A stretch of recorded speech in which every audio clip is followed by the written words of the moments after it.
Hello and good afternoon, everyone. We are really excited for everyone to really be able to engage with our second panel and the final session of our conference today. This session, we would like to explore the topic of really how we center equity within our transportation and planning work. And within that, think about how we really think about those actionable ways and strategies of addressing historical and current inequities. And here with us today to discuss this topic is Charles T. Brown, Stephanie Brody, and Veronica Davis. And before I dive into introducing our panelists, I'd really like to give a warm welcome to everybody in terms of joining us today, and then really thanking our panelists and our sponsors for uh, this session specifically. My name is Brandon Oldham. I'm born and raised here in Tulsa, Oklahoma, and currently serve as a program officer for the George Kaiser Family Foundation, focusing on cultural tourism and our talent pipeline here within the city. I'm really excited to introduce you to Charles T. Brown, who's an MPA, CPD, and LCI, is the founder and managing principal of Equitable Cities, LLC, a nationally known urban planning policy, research, and multimedia firm working at the intersection of transportation, health, and equity. He serves as a senior researcher with Alan M. Voorhees Transportation Center and an adjunct professor at the Edward Blaustein School of Planning and Public Policy, both at Rutgers University. He also serves as a 2020 fellow within the Yale program on climate change, communication, and partnership with the Op-Ed Project. Dr. Stephanie Brody is a tools design research practice lead and researcher who specializes in transportation, planning, and policy. Her expertise is in transportation equity, and she regularly works with cities to develop an equity framework for planning processes and conduct equity analyses. Last, but of course not least, is Veronica Davis. Veronica is a self-described transportation nerd. We all need a transportation nerd in our circle. She believes that all people should have access to safe, reliable, and affordable transportation. She is currently the Director of Transportation and Drainage Operations for the City of Houston, and she is also the co-founder and former managing partner of Inspire Green LLC. This panel is presented by the Oklahoma Highway and Safety Office, our friends at the Lobeck Taylor Family Foundation, and OU's Urban Design Studio. If you guys have any questions at any time, we encourage you to please use the chat box as we will look at those questions and really elevate them to our panelists here at the end of our time together. Without further ado, we can dive right into our panel conversation here. So first off, I just want to say thank you and welcome to all of our panelists, and really just we appreciate you giving your time here for us. And as I shared earlier, through this panel, we want to understand ways to operationalize equity within our transportation work. And so for this panel, we have three experts, I would say, in this area: a city employee, a consultant, a researcher, and professor. And what we'd like to explore within this panel is the why behind equity. And so we look forward to diving into that. And so really to start off, if it's okay with you all, I would just ask, and feel free to unmute yourself and as you dive into the question, but I would just ask, why should we focus on race and ethnicity as separate topics within equity, excuse me, as we think about vulnerable users of transportation systems? Well, don't be shy. So we all know each other, and we're all giving each other the look of, okay, who's going first? As mentioned, so Veronica Davis, Director of Transportation and Drainage Operations for the City of Houston. So from a city perspective, when we talk about race and ethnicity, and when you look at the data, and I'll let my friends Charles and Stephanie get more into the weeds on the data. But I mean, the data shows who is dying on our streets.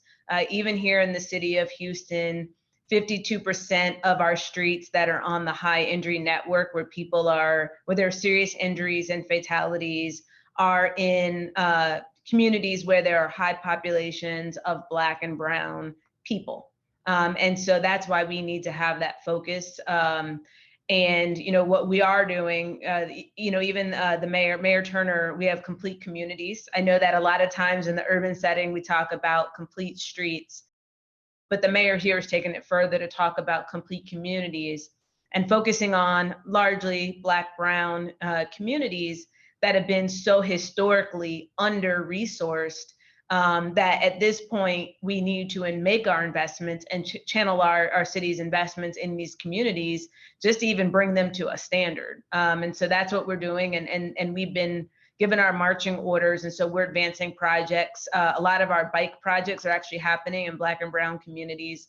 A lot of our safety improvement projects are largely happening there. We are removing pavement to do road diets. And I think it's just what you'll find in any city is that these things are unfortunately linked so tightly that you have to focus on them. And so with that, I'll let my friends get into more of the data and the analysis side. Just to be clear, Veronica and Stephanie, I'm gonna let you all go first every time because of gender equity. So let's make sure you all go and I'll be last. Yeah, I'm just trying to find my mute button here. Good to see you all. I'm very excited to be here and to talk with you all this afternoon, really. So I'm Stephanie Brody. I'm the research practice lead at Tool Design Group. And as was mentioned, my background research is in equity analyses. And I think, so there's, a number of population groups that have been marginalized. There's folks with disabilities and people with limited incomes and Black and Brown people. And each of the burdens that these groups face are different. So they need to be disaggregated when we're talking about really addressing what is necessary to allow folks to participate fully in society. And in order to understand what those needs are, we need to look specifically at the histories and the specific barriers that are blocking full participation. So, and I think throughout the day today, specifically kind of in the Tulsa context, we've really highlighted the specific barriers for Black and Brown people. And that's, in the histories of segregation, highways, exclusion from decision-making, financial barriers from seizure of land and property, job restrictions, and barriers to property ownership. So there's histories there that perpetuate what we're seeing currently. So when we're talking about equity and applying the racial lens, we have to understand kind of the histories that led us to where we are today.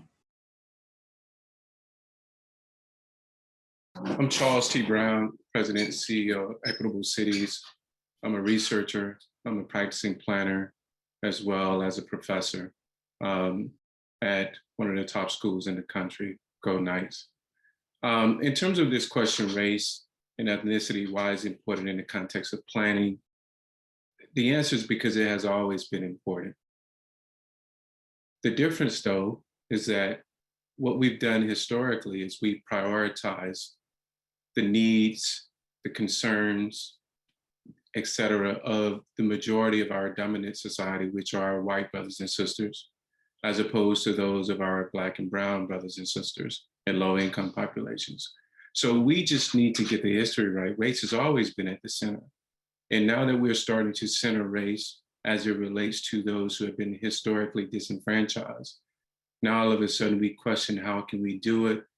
What does it look like to be fair and just? All we have to do is look at the history of which is America, and we can understand what it means to prioritize race in a process.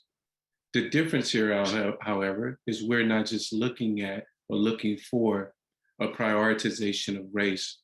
We're looking for a prioritization of racial equity, which means that we're really seeking to give people what they justly deserve, not what they've gotten simply because of their race. And so we're asking these systems in to react to the fact that these people, these population groups, have been historically disenfranchised. And this process, this planning, this policy, these research processes that we've been going through have been political. And it's going to take a political process to undo the harm that has been done to these populations. So why do we center race? Because we've always centered it. We're just asking that we center racial equity now, which is, again, not lifting some over or benefiting some while burdening others. It's about giving people their just due. I really appreciate all of those comments there. And especially as you think about, lifting, we think about giving everyone their just due, we think about how do we make sure that we're addressing those burdens as we were talking about how those burdens are different across the racial identities and ethnic groups there. I really, can't help but to think about what does it mean to put our money where our mouth is, right? In the sense, as you were saying there, Charles, how do we start to really lean into, centering racial equity as opposed to just thinking about it from the racial lens? And so I would ask again to the panel, thinking about that phrase, putting our money where our mouth is, how do we prioritize equity as we think about transportation and infrastructure and those investments that come with it? So I'll start. I think there's two parts when it comes to how we're prioritizing our decisions around transportation. The first is how we're selecting projects, like what are the programs that we're implementing, what are the policies that we're creating, and how do those impact equitable outcomes? And the second is actually investing in creating inclusive procedures that are helping us make those decisions. So as I mentioned, my background's in equity analysis, and I conduct and help cities conduct like equity analyses at Tool. And there's evolving practices around equity analysis that give us information and help us to identify what projects we might want to prioritize and where we might prioritize those projects and what the gaps are for access or safety for Black and Brown people. And we can use census data for demographic analysis. We have ability to model and conduct statistical tests to see who's impacted and where there might be disparate impacts. And we also have new data sources, new mobilities, providing additional data. I have questions about representation of that data, but we can talk about that a little bit later. But all this is just information. This is a part of the decision, and leaning too heavily on the tools and the analysis tools really doesn't allow us to understand what the lived experience is. There's no way that GIS is going to tell us what somebody's lived experience is. So we really have to also invest in listening to people and understanding what their needs are. So that comes in the form of paid working groups and including those working groups in the strategic planning effort. So before we're even talking about how we're prioritizing our projects, making sure that we're understanding what the goals of the people that we're planning, hopefully with and planning for, what they need, and having ongoing relationships with community-based organizations and having relationships with community representatives as well, and engaging the public outside of projects that we might be doing. So, our models, when we're at the computer and we're doing our models, they're full of assumptions, like they're dependent on our assumptions, and data's biased. And an equity analysis can give us information, but really in order to understand what's going on in people's lives and how they'll experience the transportation system, we need to be talking to them. I agree. So from my perspective, so in this new role, it's one of these things of, so in Houston, we have 16,000 lane miles. And so for some context, that is the distance from Houston to Tokyo and back, and plus some extra. We could probably make it to your hometown, Charles, in Mississippi, with so many lane miles. And so with that, we have a lot of challenges. A lot of roads mean a lot that needs to be fixed and maintained. But then I go back to this idea of complete communities. And I think the reason even why I chose to come to Houston to be in this role was the mayor's vision. I mean, complete communities is our kind of decision-making point for the city, where we've identified 10 communities. There are community-led action plans. So, Houston Public Works, we did not have input in the plan. The community wrote the plans. And so now we take those plans and look and see what are our action items within transportation and drainage operations.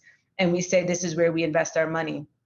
And so anytime, it's a lot, we're pulled in a lot of directions in terms of all of our programming.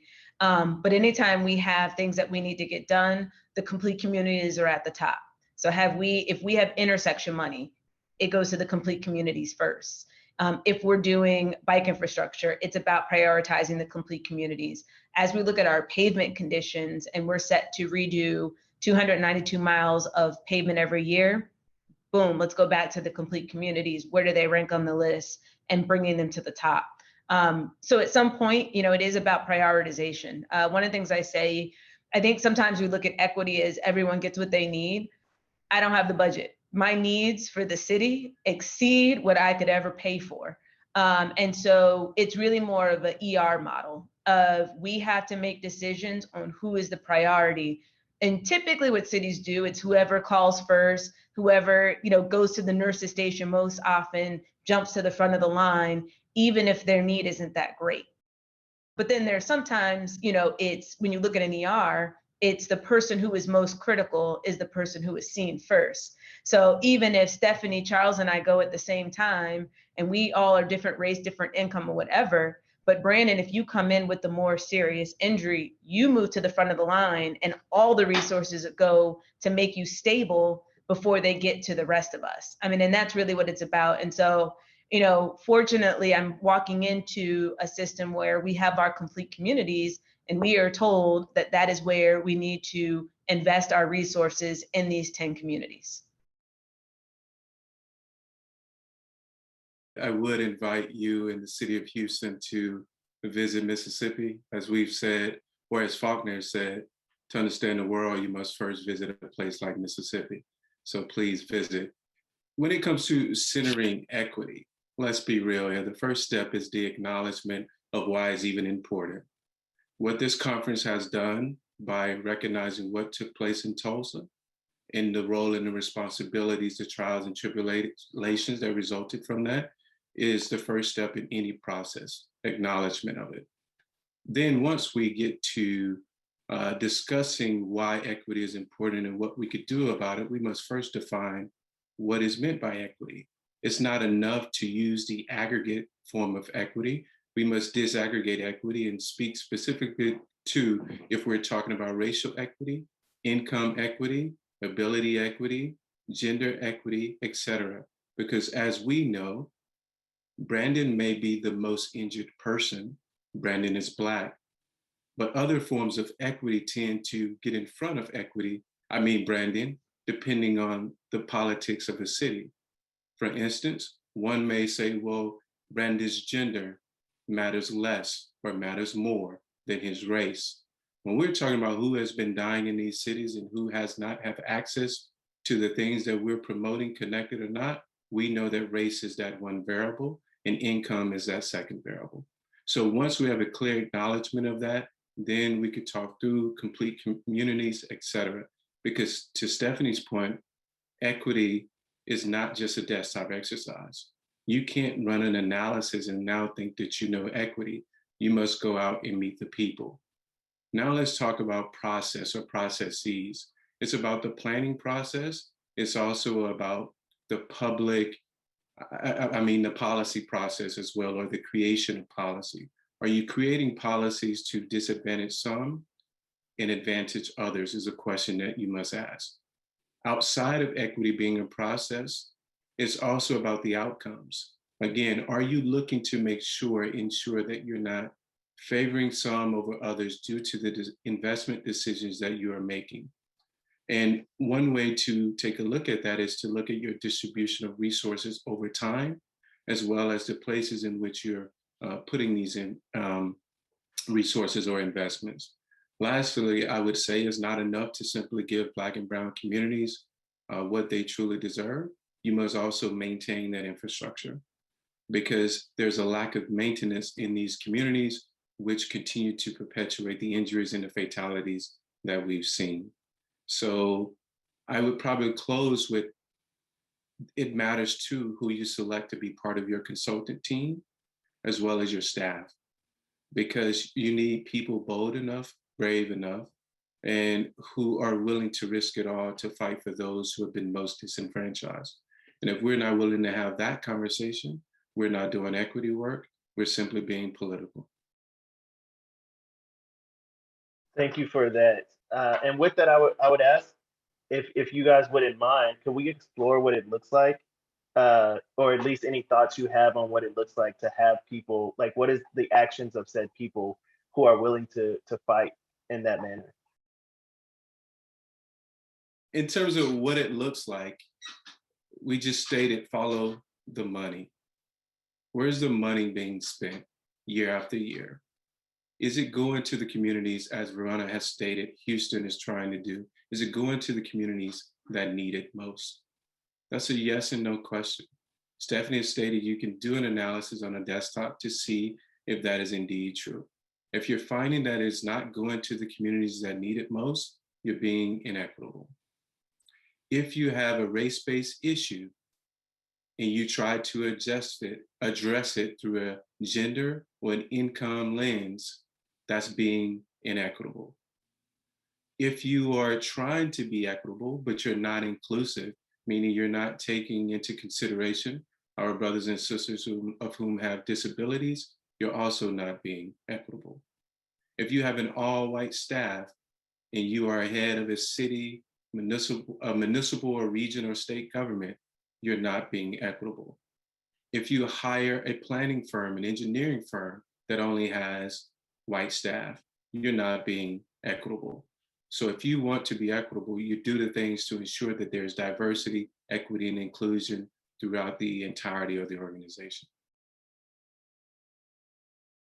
Thank you so much for that, Charles. I also want to just throw out there, as we're all coming toward the end, I like to believe of our quarantine time.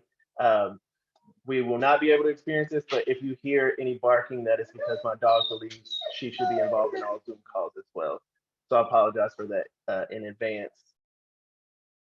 Building on our conversation here, Veronica, you mentioned Houston's many, many miles of lanes.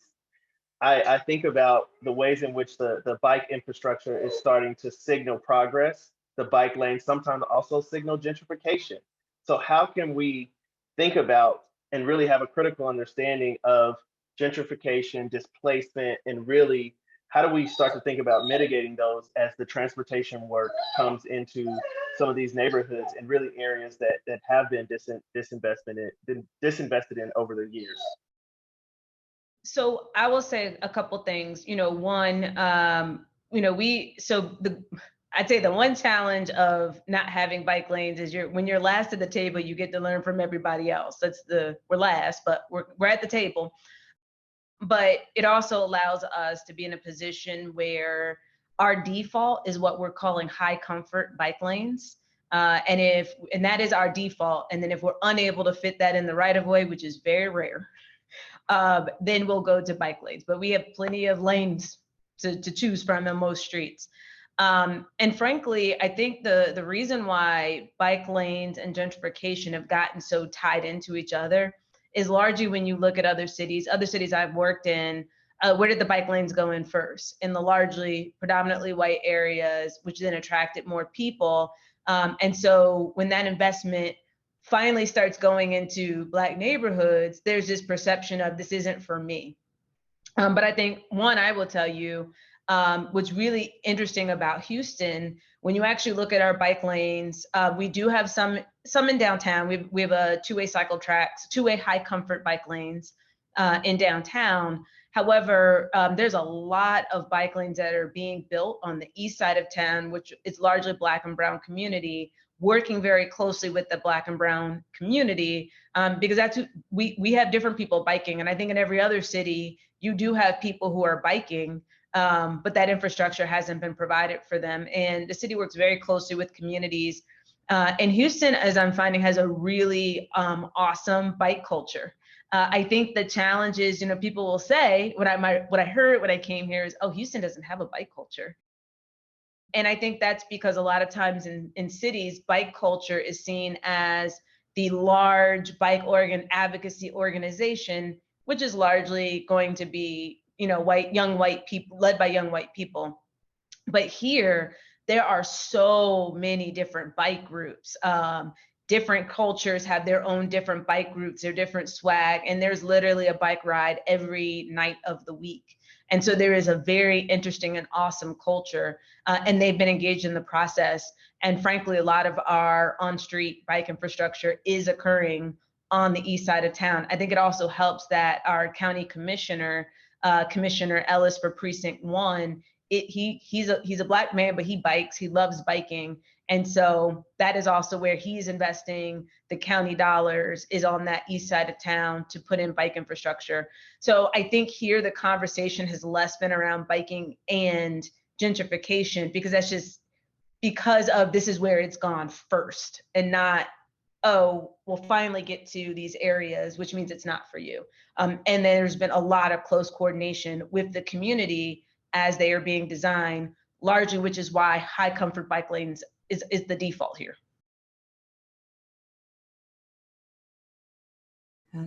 Charles mentioned the importance of acknowledgement. So as urban planners, we are typically trying to make a place better to live in, like a place we want to make it so that people want to live there, meeting needs, making it more accessible. And in that way, they become more desirable and more valuable and then more expensive. So really it becomes that urban planners are part of this gentrification cycle. But and after we acknowledge that, the important thing is to talk about what we're going to do about that, and like building in as a part of our job, combating negative impacts of gentrification. So combating displacement and erasure. So finding the tools and the resources that and incorporating those into our work. So there's a number of resources, Policy Link, Creative Initiative, and there are tools for TOD development, for development around greenways and trails, housing policies. And so there's a lot of tools and ways that we can combat displacement in our work. But again, I'll go back to the key being engagement of the community. So if we're planning in the community, we should be planning for that community. So making sure that that community's needs are met. And if we're putting down bike lanes, then those are bike lanes that the community they want, and they're a part of the conversation around how those bike lanes look. So as Veronica was saying, starting with the default being comfortable lanes, because that's what the community wanted. So I think that we have to acknowledge our role in making places more desirable and more expensive as a result of that. And then actively include tools and ways to combat displacement and erasure. And that includes working with departments outside of transportation, so including housing and providing more holistic solutions. I agree with my sisters here. The one thing I would say is that I'm not a huge believer of this notion that minorities believe that bike lanes lead to gentrification. One of the reasons why, number one, is because I've done my own studies as a Black male, and I haven't seen that proven through the studies I've done. And my studies arguably had a higher portion of Black respondents than these other studies that may or may not claim that there's a concern or a fear around bike lanes gentrifying communities. So I would ask, which studies are you believing, and which people are you believing as it relates to Black and brown people thinking that bike lanes lead to gentrification?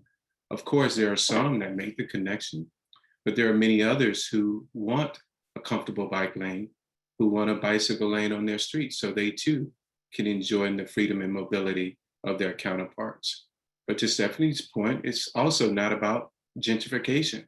Black and brown and low income people want nice things too. They just don't want to have to leave when it comes. So it's really about the displacement. It's not about the beautification of a place. And then lastly, we got to ask the question, which areas gentrify?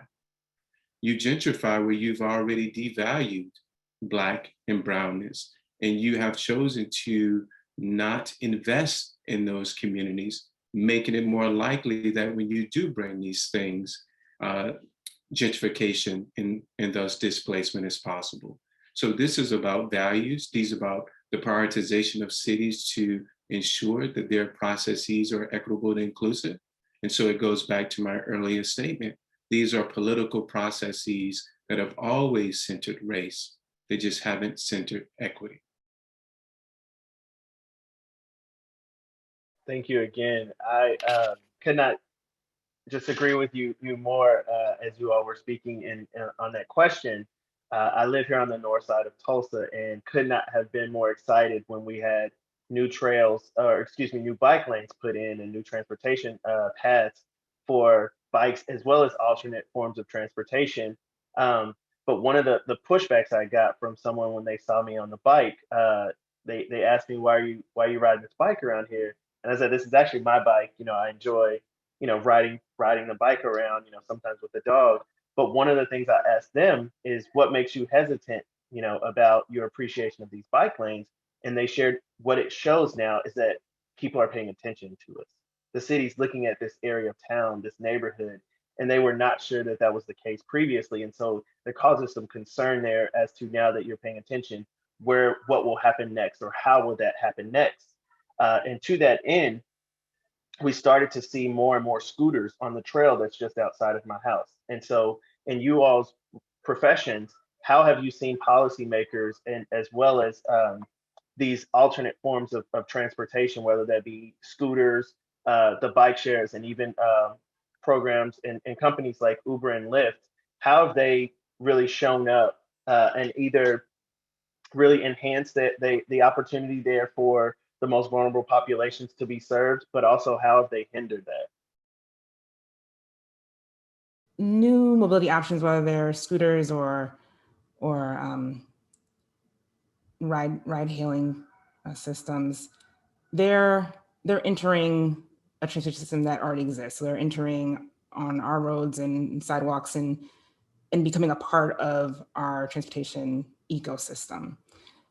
And I think it's important to there's excitement around maybe this can be a solution, maybe they can provide additional access and solve some of the problems that we have, but there's not a way that they're going to be the solution, especially in an inequitable system. So it's really important to not get distracted by the new technology, because the equity issues in our system are, structural. They're not, the scooters are not going to solve the problem, basically.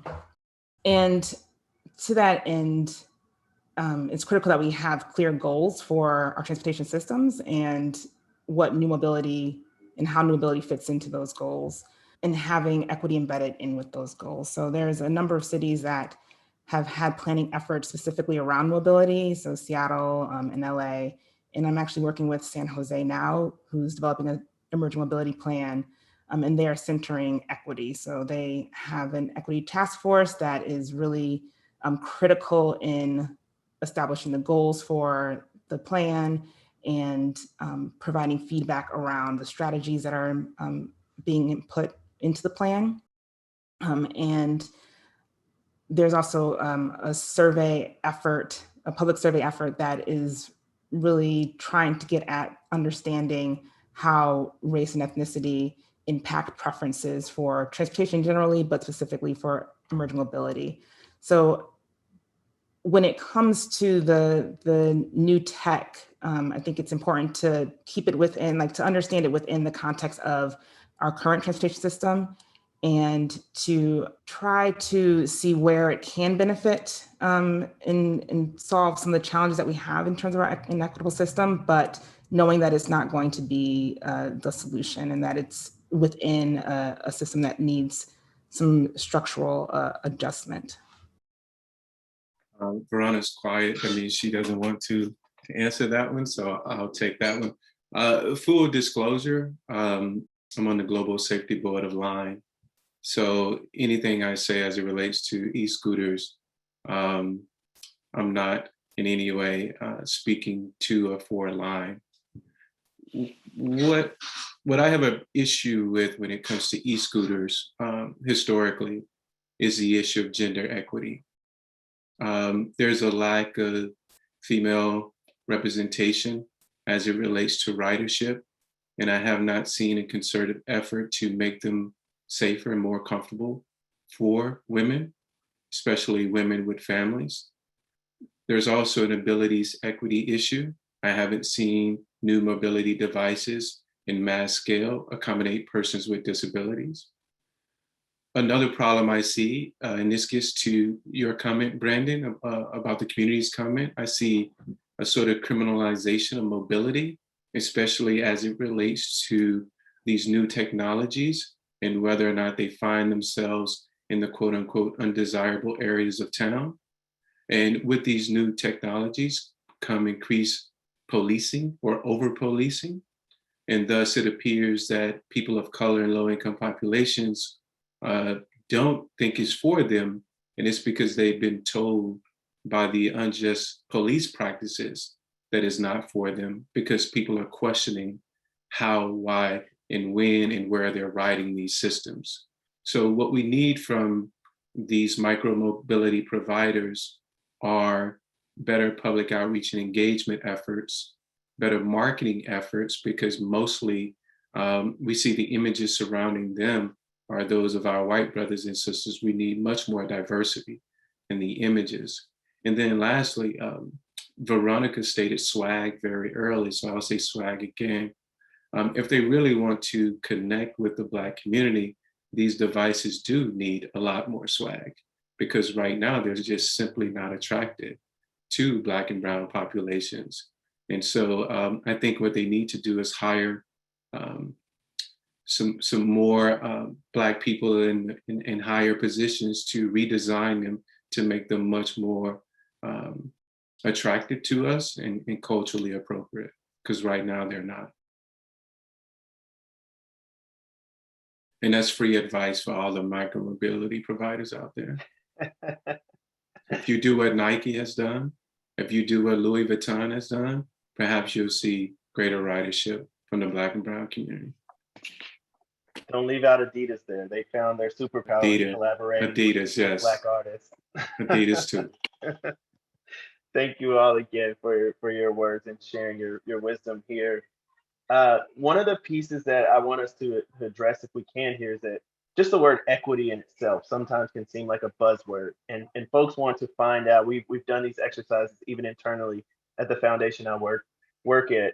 Is we can find ourselves wanting to put statements or wanting to put things on our websites, and it causes us to question whether or not we can actually hold ourselves accountable to these things, that these statements that we will put out, as well as whether or not we're able to meet the public expectation that might come with these statements. For organizations looking at these, can you talk through like what are some strategies really that planners, policymakers, engineers, and consultants can really think about? How do you operationalize a DEI statement and equity itself so that it becomes really a part of the work and not an it that's off to the side? Well, I can start off. I mean, I think some of it is, you know, it's been a long year. I mean, it's been a long life, but for those of us on this panel, but it's also just been a long year in that, you know, since, you know, the death of George Floyd, who's from Houston, you know, there's been a lot of platitudes, a lot of statements. I know that we've seen it from, you know, the large companies to, you know, just engineering firms putting out these statements of we support DEI. But they're words, and they're words unless you're going to put action behind them. And so as Charles, you know, mentioned earlier, it's about being intentional in your hiring. And I think that, you know, oftentimes you'll hear, oh, well, first of all, people act like I have a magical spreadsheet of like all the Black like planners and engineers, which I do have some, but, you know, it's really about fostering relationships where with different groups of people, different organizations, so that you can recruit diverse talent. And I think sometimes, and I'm guilty of this, it's, you know, when there's a job opening, it's a tendency to go to where you went to school. So for me, that's Maryland and Cornell. That is going to be a very limited number of people. However, when we talk about planning, we have historically Black colleges and institutions in this country that are producing Black planners, both with bachelor's and master's degrees. So you know where they are, you know where they're going to school. How are you recruiting? But even at beyond the beginning of the pipeline, it's also about your leadership level. Because I have been the junior person where at the junior level, there's really great diversity, and you still look at the leadership of the organization and there's still a mismatch of the diversity doesn't reflect, there is lack of diversity at the leadership. Because, you know, even when as these companies are putting out statements, I went right to their leadership. I went right to their board of directors. You're not serious. There's no way you can say that you're serious about diversity, equity, and inclusion, and you are not recruiting leaders of your organization that reflect the different types of diversity, equity, and inclusion. You know, the fact that when you look around Department of Transportations or people who are over transportation, you know, around the country, you could probably count maybe on one hand, if I thought really hard, I could probably eke out a few more that are Black, you know, and that are overseeing cities that have large Black populations. So I think that statements are cool, great, but it's about how are you implementing what you say you're going to do, because it's very challenging. I actually just had an opportunity to review proposals, not for the city of Houston, for clarification, but for an organization that I volunteer. And, you know, we had 10 points for DBE participation. And it's interesting to see who really means and who doesn't. So you had some organizations that gave the bare minimum to get their points. You had some went above and beyond to say, oh no, you know, this DBE is a valued partner. And so where I could give them 25%, I'm actually going to give them 40, 49%, because I value the contribution that they have and I want them to play a meaningful role. And then you had some that had zero and then had the nerve to have a whole diversity, equity, inclusion statement. And then talk about the diversity of their team, for which zero were Black. And when you're talking about, for this particular issue, Black people, particularly Black men, are overrepresented population of people who are seriously injured and killed. So, you know, where's your diversity? So I'll say policies are cool, but if you really want to be about diversity, equity, inclusion, you need to be about diversity, equity, inclusion, and it needs to be a part of who you are in all aspects of your organization. I co-sign all of that, and I won't add on the employee and leadership conversation, but I will add in terms of like plans and policies that agencies or cities might implement. There's a tendency to add an equity goal. So now we have an equity goal along with all of our other goals. And I would really push to not have a separate equity goal, but to have equity ingrained in all the other goals. So if you're talking about safety, then you should be talking about the impacts, the disparate impacts for different populations in terms of safety. If you're talking about accessibility, you should be talking about, we want to improve accessibility and reduce the disparities between different populations. So I think there's a desire to have an equity statement and an equity goal, but really what needs to happen is developing an equity framework within that planning process where everything is looked at and understood with where are there gaps, where are people not being provided for, where are their needs, and how do we address those? I would quickly add that I think the equity, the diversity, equity, inclusion statements, I think they're really cute. I think it's a nice gesture. It's almost like the letter, you know, when you're in elementary school, the girl, or you write the letter to the girl, do you like me, yes or no? And check the box. I think it's akin to that. It's a nice gesture, it's cute. But very well written, I would say, Charles. Yeah, I wrote it pretty well. Very well written. I think I included maybe on there as well, which is what most of these statements really say. Maybe we'll give you what you're looking for, because that's what we've seen. In all seriousness, we need, as Stephanie said, we need you to give us policies that say you're going to lead, you're going to have a process that is equitable and inclusive, and you're going to seek outcomes that are equitable and inclusive. We need promotions. We don't just need a job. We need power. So once we're in those positions, we can advocate for the people who've been disenfranchised without feeling like we're going to get in trouble because we've hired someone Black and promoted someone Black. We also need reparations. We need a check, you know, and cities need to acknowledge the role that they played in creating the outcomes that we see today. And so now is time for there to be a disproportionate share of the funding going to the communities who've been harmed and traumatized as a result of the city's decision.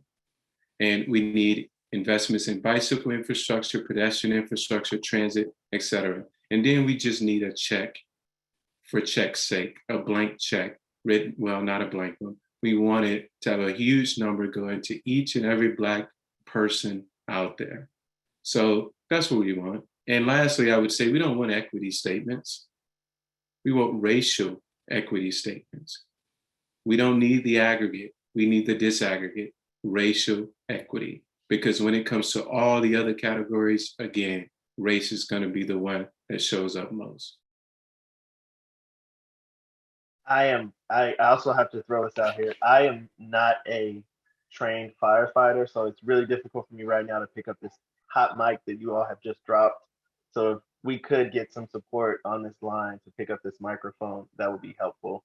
I just so appreciate that, and it makes me think of this, and I think we're approaching time. So again, if you have any questions, please put them in the Q&A chat, and we'll be sure to lift those up to the panel here shortly. But as you guys say these things or share kind of your views on equity, I can't help but think about the large bureaucratic systems that we all have to function within, and how the easiest route for a lot of those systems is the safe one. And it takes quite a bit of time to move those uncomfortable conversations into familiar spaces so that we can have the change that we're all looking for. And so for those who are on this call who may feel powerless or may feel that they don't have the decision-making role necessary to get the ball rolling on those first steps, what are some things that you would encourage them on to take action as they are advocates for equity and specifically racial equity within transportation work? So I will say, I'm gonna start here. I don't think anyone is truly powerless. I think that it's convenient to say, oh, well, there's someone else that makes a decision for me, because I have a boss, and then ultimately I serve at the pleasure of the mayor. So there's that. But even in that, there could be people that have more power than you. But at the end of the day, everyone has power. And so as you sit here and you think about it, so for example, some people, you might be reviewing proposals. And so when you see that a DBE firm is getting the bare minimum, do you speak up, or do you say, yeah, well, this company met the minimum, check, move on? When it's time to hire, yes, again, like I said, it's easy to say, oh, well, let me just send it back to my university because I can recruit. Or are you taking the extra step to say, you know what, let me build relationships with other schools so that I can get a great pool of talent that can be a part of my organization. So I think that there's always these little things that can be done in the name of racial equity. It's about speaking up when you're at the table. Sometimes you might not be fully at the table, because there have been times I've been in the room, but you're in the, when you're an intern, your back is up against the wall, but you're in the room. But anytime you're in the room, there's an opportunity to speak up on behalf of others or raise questions. Sometimes it's just asking the question of, hey, so we're talking about this community. Did anyone ask this community A, B, C, and D? So I will say, I don't think anyone is truly powerless. There's always an opportunity to raise your voice, to ask questions in the name of racial equity. Building on that, my thought was the first step is to ask questions. So asking who is or isn't in the conversation, whose voice is missing, who's represented in this data, who's burdened by this decision, who benefits from it.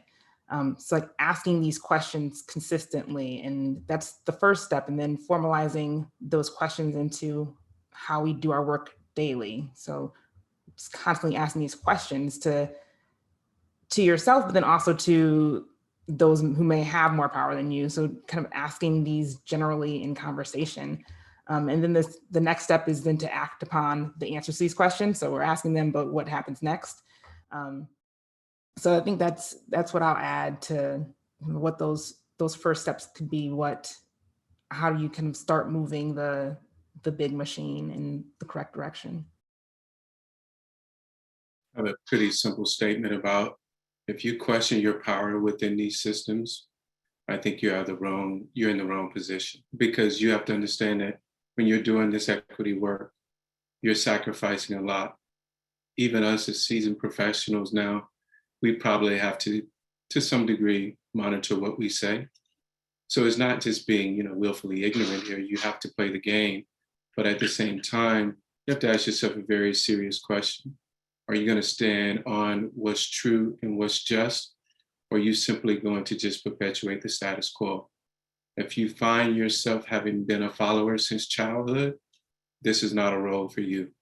You should free up that position for someone else, because these positions of talking about equity, justice, inclusion are not for everyone, just like customer service isn't. Thank you all again. And with that, we will dive into Q&A. And so we'll start off here. Veronica, specifically, the question is asked to you. Could you talk to how do you plan to continue the complete communities work once administrations change? And then also, can you share a little bit of an overview of what complete communities is? Yeah, so big picture, complete communities, they are literally 10 defined areas within the city, largely it's an either or. Some are low income, some may have high populations of Black or Latino residents, and largely, again, like I said, under-resourced over time. And so within these complete communities, as they're defined, there is an action plan. And largely it is to funnel city and federal resources in the action plan. One of the things I will give Mayor Turner a lot of credit is that his term ends in 2023. So the actions in the action plan we have to get it done by 2023. So we are actively moving projects forward so that we can meet the goals that are set in front of us. And so what happens we have a change of administration, TBD.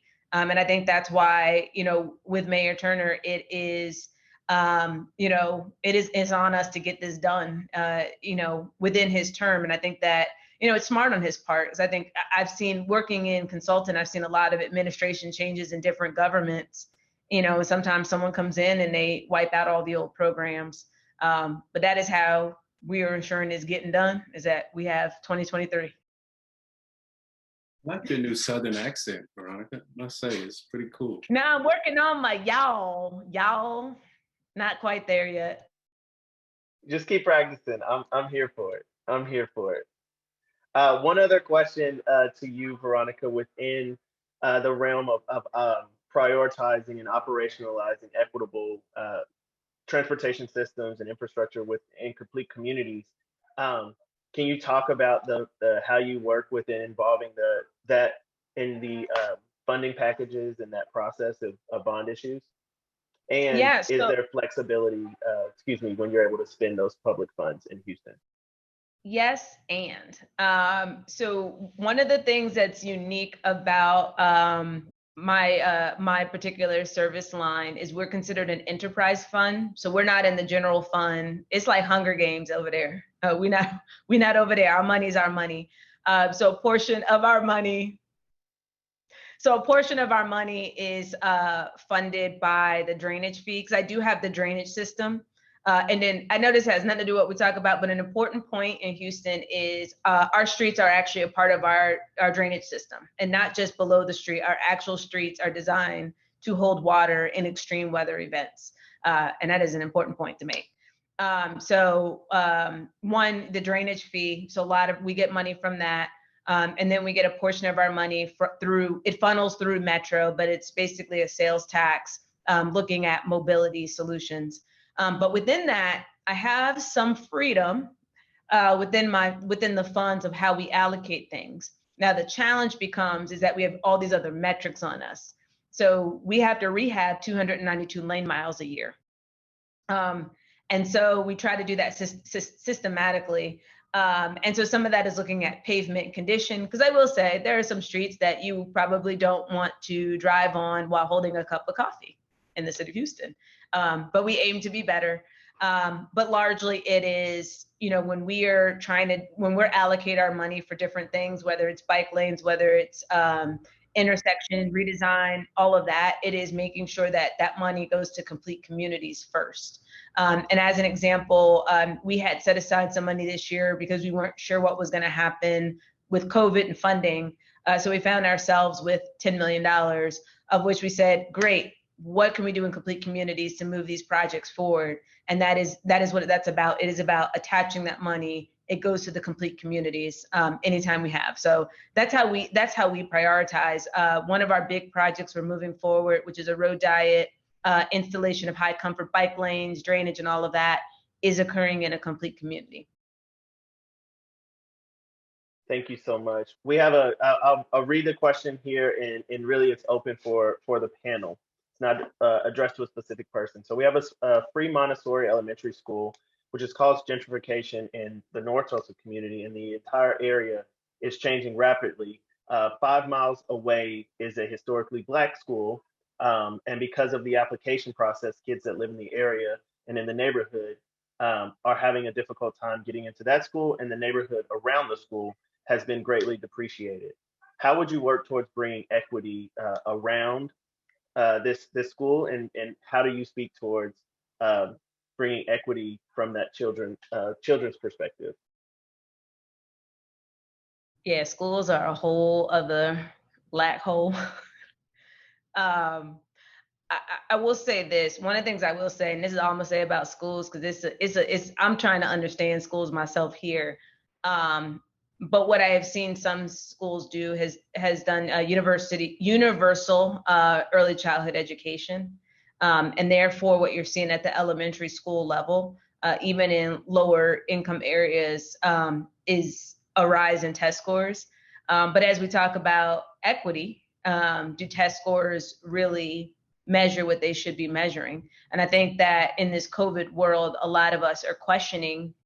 Well, I mean, I think a lot of us questioned standardized tests before, but I think a lot more people are questioning standardized tests now. And that probably doesn't answer the question, but it's a school question.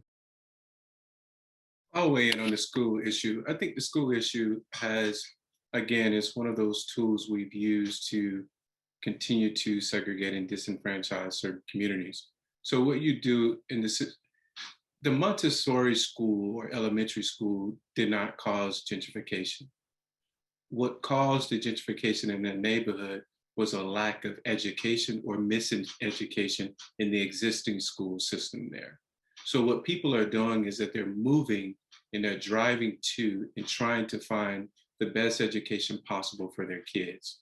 So how do we solve that? We ensure that all schools offer the best education for our kids. And one of the best ways to do that is to create a system where the taxes that you pay don't just fund the school where you live, but there is a pool of dollars that ensures that the tax dollars fund all schools in a more equitable way. Because we know that racial residential segregation has led to increased taxes or tax payments in some places, which fund schools then that are higher performing. So instead of there being a shortage of dollars due to a lack of revenue in places, we ensure that the fund funds all schools in an equitable way. Thank you. So I think we have time for one more question, and it is one that is near and dear to me as a Tulsan, both personally and to the work that I've been doing.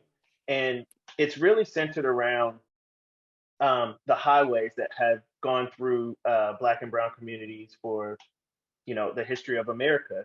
There is currently a lot of conversation at the national level, really around highway construction and infrastructure plans coming from the White House, as well as thinking about does this, and if so, well, how does this and can this be used to address historical inequities? And then specifically here in Tulsa, we have one that cuts through our Greenwood district, which is the home of the original Black Wall Street in this country. And the question is, how can we think about that infrastructure monies that are coming to these communities? How can we think about that paired with what you mentioned earlier, and I'll say Charles specifically, but what we're mentioning there about getting Greenwood and Tulsans, as well as our Black citizens in the United States, their just due in terms of whether we call that reparations or we say that's addressing that systematic racism. So one, I think that like every other city, we have roads that cut off communities. One of the things, and I just recently testified at the Senate, I think as the consideration of that bill, I think for Houston, in addition to highways, we're also looking to have that expanded to railroad infrastructure. We have 13 rail lines that come through the city of Houston, active rail lines. And we have about 700 at-grade crossings.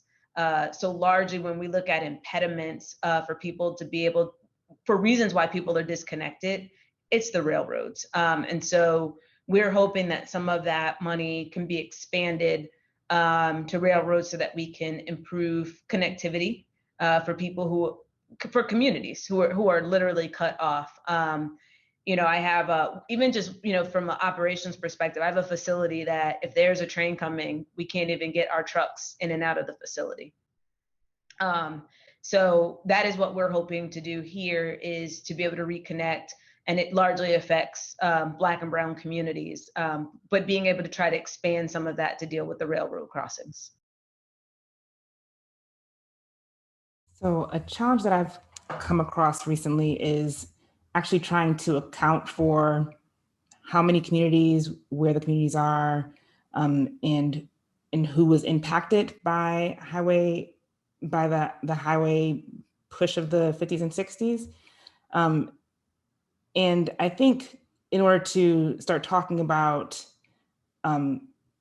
getting justice, we don't even have an idea, like a clear picture of what was taken. So I think that that's a critical place to start. And I think that there should be more emphasis on understanding the true impact of our past actions. So I'll leave it there. Yeah, I'll end it with I don't think we should be so episodic in our framing. What we see here is a much broader theme, and that is a theme of injustice in Black and brown and low-income communities. I've sort of labeled this injustice arrested mobility, which is this assertion that Black people and other minorities have been historically and presently denied by those legal and those illegal decisions, our inalienable right to move, to be moved, or to simply exist in public space. And so we know that as a result of these political decisions, this has led to adverse social, political, economic, and health outcomes that are widespread and intergenerational. And the question then becomes, if you have personally given someone cancer, what are they owed as a result of your decision? And that's not a stretch to say we've given these communities cancer, because these roadways have caused cancer, they've caused obesity, and they've led to a loss of disproportionate death and injury as a result of traffic fatalities in those communities. They've also disenabled people to be able to access jobs, to see their friends, their families, et cetera, without fear of that traffic violence. And then lastly, it has led to a high degree of an increase in social isolation. And that, as we know, leads to post-traumatic stress, mental illness, et cetera. So we need to reverse these political decisions by creating new political decisions that lead to more healthy, equitable, and inclusive outcomes. But tied to that decision, again, for the people specifically in Tulsa and other places around the country of which this cancer has hurt them, there needs to be reparations. So cut the check. Send my check to. Well, thank you all so much for your time here. I believe we have concluded our time. If there are no other questions from the panel, we definitely want to again say, oh, there's one more here. If we have a couple of minutes, and that's, could you explain the difference between a high comfort bike lane and a conventional bike lane? Absolutely. Conventional bike lane is generally just some paint on the ground. And if you go to most cities, it's probably in the door zone of parked cars. You will see it sometimes in the gutter. I've seen all types of things when it comes to conventional bike lanes.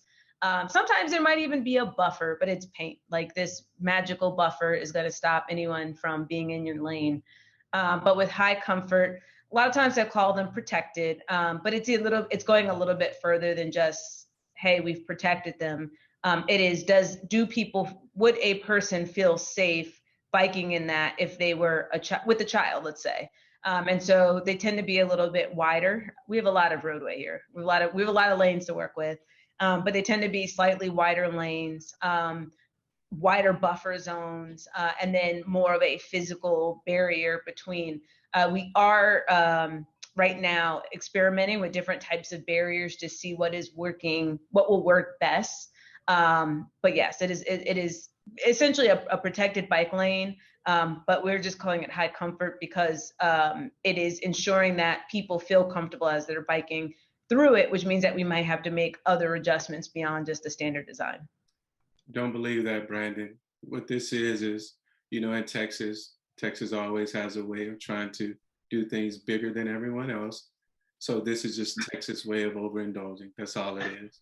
It's funny. My staff always say there's 49 states. There's the United States, and then there's Texas. Yes, we go big. I've heard many times the idea that Texas is its own country. Being right above you here in Oklahoma, we definitely hear that often. Brandon, I would like to give a shout out to all the soldiers in Fort Sill, Oklahoma. I went to basic training and advanced training there, so all the soldiers, military families in Fort Sill, Oklahoma, you're always in my thoughts and prayers. Thank you. Thank you for that. Thank you for your service as well. I would first, as we conclude here, first like to say thank you to everyone participating in this conference.